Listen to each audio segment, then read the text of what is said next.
क्या लगता है सर, धर्म के आधार पर आरक्षण मिलना चाहिए? बिल्कुल नहीं मिलना चाहिए सर। मैं तो बल्कि आरक्षण का ही धुर विरोधी रहा हूं शुरू से, लेकिन आज की जो मौजूदा स्थिति है और जिस तरीके से राजनीतिक पार्टियां उसको एक मजबूरी की तरह ढो रही हैं, इतना ही काफ़ी है। अब अगर उसको धर्म के आधार पर भी आप आरक्षण लाते रहोगे तो ये तो मतलब देश के लिए एक कोड़ हो जाएगा, पश्चिम कोड़ हो जाएगा। हाँ, मैं पश्चिम बंगाल पे भी बोलूँगा, जो हाई कोर्ट के फैसले को भी नहीं मान रही है एक अराजक मुख्यमंत्री ममता बनर्जी जो है। मैं उनको हमेशा ममता बानो के नाम से संबोधित करता हूं। कारण यही है कि वो एक अराजक मुख्यमंत्री हैं। वो हमेशा अपराधियों को संरक्षण देती हैं, कोर्ट के फैसलों को नहीं मानती हैं, देश हित में जो चीज़ें होती हैं उसको नहीं मानती हैं। चाहे केंद्र सरकार कोई एक अच्छी स्कीम लाए तो वो अपने राज्य में लागू नहीं होने देती हैं। उसी के तहत आज देखा जा रहा है कि जब हाई कोर्ट ने एक फैसला दिया कि धर्म के नाम पर आरक्षण नहीं होगा और उन्होंने ओबीसी आरक्षण से उनको बाहर कर दिया, उसके ऊपर में ममता बनर्जी कहती है कि हम इसको नहीं मानते हैं। ये अराजकता है, इससे अलग और कुछ भी नहीं है, इससे इतर बिल्कुल भी नहीं है। मैं इसको ऐसे ही लेकिन एक हिसाब से देखा जाए, महागठबंधन हमेशा से आरोप लगाता रहा है कि जो है संविधान खतरे में है, लोकतंत्र खतरे में है। अगर ममता बनर्जी नहीं मानती हैं हाई कोर्ट के आदेश को तो क्या कहेंगे इसमें? सर देखिए, चाहे ममता बनर्जी हो चाहे अरविंद केजरीवाल हो, इन लोगों ने संविधान की रक्षा करी ही कब है? ये तो जब से आप केजरीवाल को भी देखिए, जब से मुख्यमंत्री बने हैं एक अराजक मुख्यमंत्री रहे। ऐसे ही ममता बनर्जी बंगाल में आप रिकॉर्ड उठाकर देख लीजिए, ये लोग संविधान को मानते ही कहाँ हैं। ये लोग हमेशा से संविधान की हत्या करते आए हैं। और सिर्फ ममता और इनकी बात नहीं करूंगा, कांग्रेस ने 42वां संशोधन करके क्या किया था सर? क्या लोकतंत्र की हत्या नहीं हुई थी? संविधान की हत्या नहीं हुई थी जब 42वां संशोधन किया गया था? तो ये लोगों का क्या है, ये लोग एक शगुफा छोड़ते हैं सिर्फ, और एक्चुअली इन्हें ना देश से कुछ लेना देना है ना संविधान से कुछ लेना देना है। इनको सिर्फ अपनी सत्ता पर बने रहना है।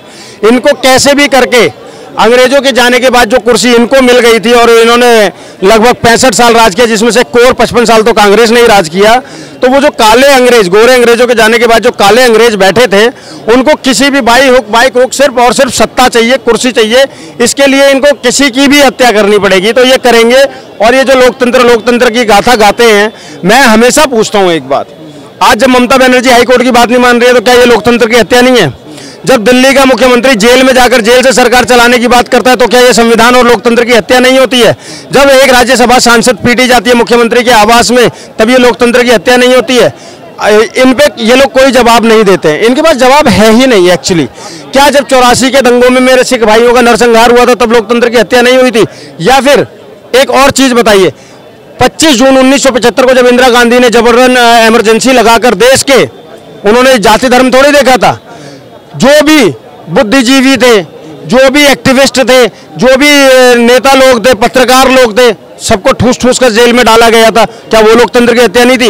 या फिर जब संजय गांधी ने जबरन नसबंदियां कराई थी तब वो लोकतंत्र की हत्या नहीं थी? और यहाँ पर लोकतंत्र की हत्या इसलिए भी बता रहा हूँ, ये विशेष बात है, जिस समय देश के अंदर में नसबंदी कराई जा रही थी, विशेष तौर पर पकड़ पकड़ कर सिर्फ हिंदुओं की नसबंदियां कराई गई थी।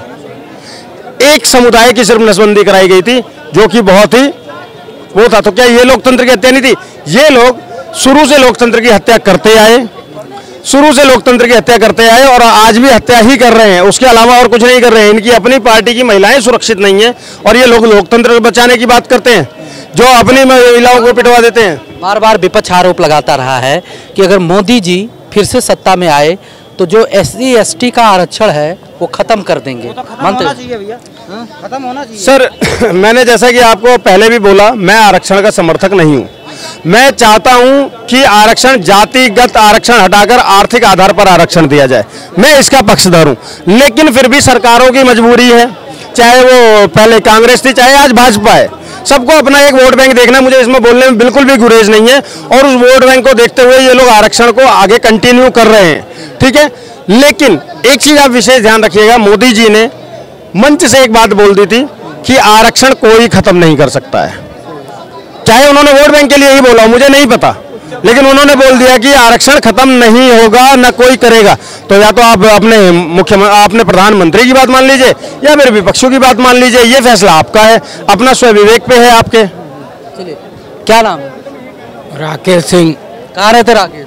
मैं यही खुलत मार्केट चांदनी चौक में। लेकिन इन्होंने कहा ये बात बहुत कहीं ना कहीं कट है। क्या बीजेपी में भी है, अभी बीजेपी है उसमें भी तो हो रहा है। माँ गंज का हटिया होती है जो तुम कह रहे थे, उसमें भी है। और अगर बीजेपी दोबारा आएगी तब भी होगा, और बीजेपी नहीं आएगी जब भी होगा।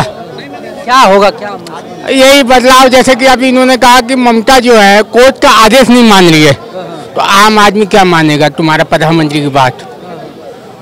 तो इसके लिए वो जब वो नहीं मान रहा, तो वो अगर सोचो नॉर्मल आदमी होता तो डर उसको उठा के अंदर कर देते। वो तो कलकत्ता का वो है, सीएम है, उसकी बात को कौन मानेगा? ये गलत है, गलत है मेरे हिसाब से। जब वो नहीं मान रहा है तो प्रधानमंत्री की बात कौन मानेगा?